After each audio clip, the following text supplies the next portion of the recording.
What's up, everybody? I'm Steven from the Hills Maniacs, and to continue our week of Halloween related content, I'm going to be talking about Halloween movies that you should watch if you're not really a horror fan or whatever. These are movies that you can watch around the Halloween season and just kind of have a good time or enjoy them without really being scared or anything like that. So that's what I'm going to be talking about in this video. So grab your bowl of candy and let's get started.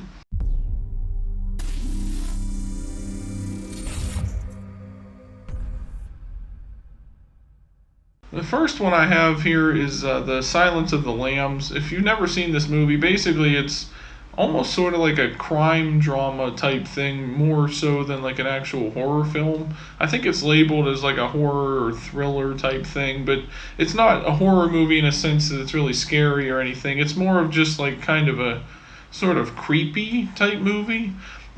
Basically, what it's about is the police are trying to hunt down a serial killer and they need to go to another serial killer who's already been arrested, which is Hannibal Lecter. And he was also a former psychiatrist, so he kind of knows how people think and that sort of thing. So they go to him for help to understand this other serial killer that they're trying to track down so that they can figure out how to catch him in a way. And that kind of throughout the whole movie, Hannibal is trying to manipulate them essentially so he can get out as well while also helping them track down the serial killer at the same time. So it's basically just one of those kind of movies where, like, if you're a fan of like those crime dramas or like the cop shows and that sort of thing, where this kind of thing does happen a lot. I've seen it happen in some cop shows and stuff. They have to go to a criminal that was already arrested to track down another killer because they know something about him or whatever. That happens in a lot of those kind of shows.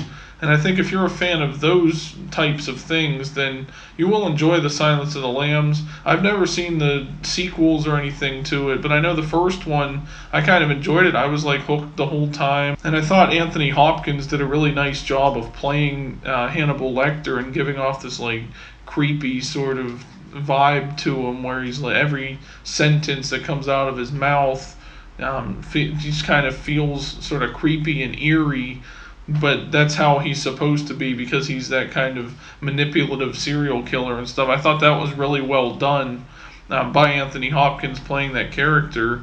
I know Hannibal Lecter's mask that they give him like for like a minute or two in the movie just to sort of keep him from talking, I guess, because it's like a mask that covers his mouth or something. That mask is actually worn by a lot of people as like a Halloween costume, so they kind of look at him as like a sort of horror movie icon as well, I guess. And there's like no jump scares or anything, so you're not really terrified necessarily in this movie. You're like, if you never want to watch it again because it's just too scary or whatever, it's not. It's just more of like a tense sort of movie where they're on the clock trying to catch this other criminal and they need his help and he's just constantly manipulating them and stuff. It's more of like a slow burn, more talking than anything else movie, so that's why I don't think it's necessarily that scary. And I think you would enjoy it if you're a fan of those kind of detective shows and movies and things, like I said before. Now, this next one isn't necessarily just one movie. I went with the Harry Potter franchise. Obviously, this is one of the most popular franchises of all time, popular book series of all time. It's about a young boy who finds out that his family, or he comes from a family of wizards, and then he gets whisked away to a school to learn how to hone his own wizardry and that sort of thing, and using magic and all that kind of stuff. And of course, there's an evil that's trying to get to the school and get to this kid and everything else. The kid being Harry Potter, of course. I'm sure you've heard of Harry Potter. Like, it's more of like a mainstream thing at this point. But if you haven't, that's essentially what the whole plot of all the movies are, really. Like, it's Harry Potter trying to survive another year at school, and each year some villain is trying to like kill him or capture him or whatever because they want to bring back the Dark Lord of Evil, Voldemort, using his blood and that kind of thing. So they're trying to catch him every year.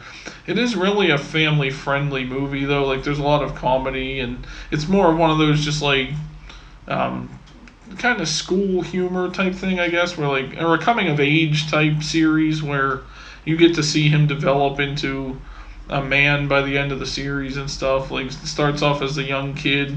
It's basically like if you just watched like a school drama or something where they start off in middle school or elementary, whatever, and work their way up to high school, and that's kind of just what that is. But this is with wizards and witches and all that kind of stuff, and that's kind of why it's one of those things like you'd see people wearing these costumes on Halloween and stuff because of the witches and all that, and wizards, and there's some ghosts and that sort of thing. So it has enough of that where it feels like something you would watch around the Halloween season. And there's a lot of like lore behind them and everything else. A lot of people going back and rewatching them and finding new things. Like every time you watch it, you kind of learn something new.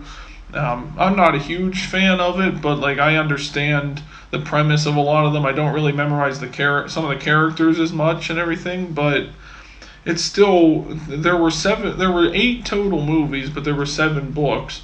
So like if you're ever looking for a franchise to sit down and watch that's not like about Jason Voorhees or Michael Myers or something, go watch the Harry Potter films because I feel like you'll have a good time. There's a lot of memorable quotes and everything, a lot of funny moments and that kind of stuff. So it's more family friendly, and I think you can watch it with your whole family or by yourself, and it doesn't feel like it's like just for kids type of thing. You know, it's its own thing, and it appeals to everybody, I'd say, whether you're a fan of the Halloween season or even the Christmas season, because there are some of the movies take place like on Christmas or around Christmas or whatever, so you kind of get both of that as well. So it's not all about Halloween. They don't all necessarily take place on Halloween, but a lot of the lore behind the characters and the things in the movie has to do with Halloween, which is why I put it on this list. Next up is actually technically also a franchise, I guess. I went with Ghostbusters. I'd say the first 2, but then there's also these new ones that are out as well, which aren't bad either, but they're not as good as the original 2, I'd say. But the Ghostbusters movies are about a group of people who hunt ghosts, but it's basically a comedy, I guess. Like they got like Dan Aykroyd and Bill Murray and all them, like two of these really famous comedians and stuff, like playing these lead roles in this movie. So of course hilarity ensues, but it's kind of like we get to watch them kind of fumble around trying to prove that ghosts exist in a way and trying to be these people that capture these ghosts. So like again, that's another one of those like family friendly ones. Like if you've never heard of Ghostbusters, it does have that really iconic like soundtrack, I guess, to it as well. The theme song for the movie, the Ghostbusters. I'm sure you've heard that one on like around Halloween season and all that stuff. But that comes from this movie, so like it is a fun movie franchise to watch. Like I said, they did have 2 new ones out recently that have like Paul Rudd in them and stuff. It takes place after those movies. Those are sequels, but they're not as good as the originals, like I said. But it's just like a fun like ghost hunting adventure. That's all they do really. They just try to figure out where this ghost came from, how they can capture them, and that sort of thing. And it's just they're causing all kinds of havoc and chaos and stuff trying to catch these ghosts.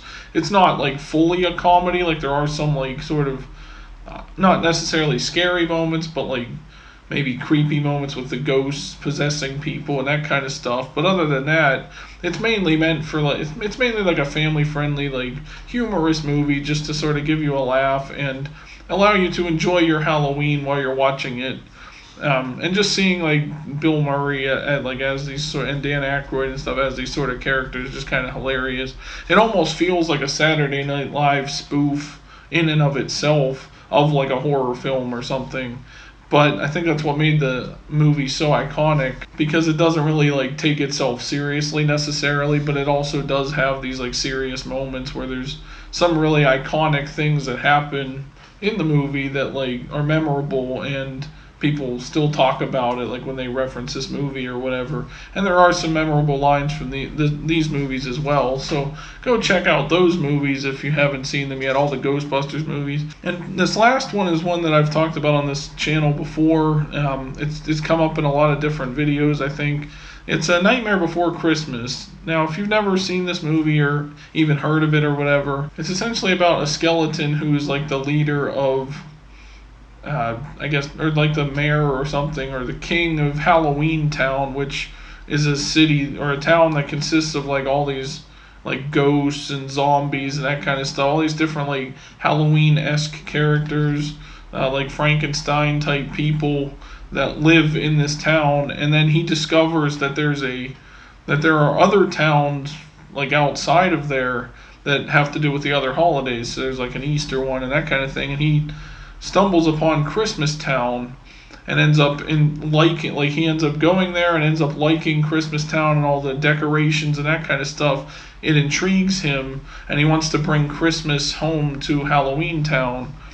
And so he has to kind of convince everyone that this is a good thing, that like Christmas is worth celebrating. That's the best way I'd describe it. But it's kind of both a Halloween movie and a Christmas movie. I think I did a review on this movie a while back too, so you can go check out that for like more information on it or more of my thoughts on it, whatever. But I just enjoy that you can watch it on Halloween and like appreciate the Halloween style that it has, and you can watch it on Christmas and appreciate that style as well. And it lets you celebrate both holidays and be happy about both holidays and remember what both holidays are really about at the same time. And you kind of get that, like, it's almost like a good in-between movie to watch as well, because like everyone after Halloween, everyone starts getting ready for Christmas in a way. Like, I know you have Thanksgiving in the middle there, so it's kind of that nice like sort of transition movie as well. Like, here's Halloween, but here's Christmas also. And it's just a fun movie. It's mainly a musical too, so it's got a lot of like really famous songs in it that a lot of people might sing or play back on Halloween or whatever. And even maybe some of the Christmas songs from it as well might be played on Christmas. Things of that nature. I don't know what everybody else does when they see this movie or when they play the songs or whatever, but when a movie has like a soundtrack like that where you get like songs that have to do with Halloween and Christmas or whatever, it's a pretty unique movie and a pretty interesting take on like what holiday movies are about essentially. Because I know there are other like horror movies and Halloween movies and stuff that take place on Christmas. Like I think the new Terrifier movie does. There's like slasher films that take place on Christmas and that kind of stuff. But I don't think those really like convey the Halloween season and the Christmas season like this movie does.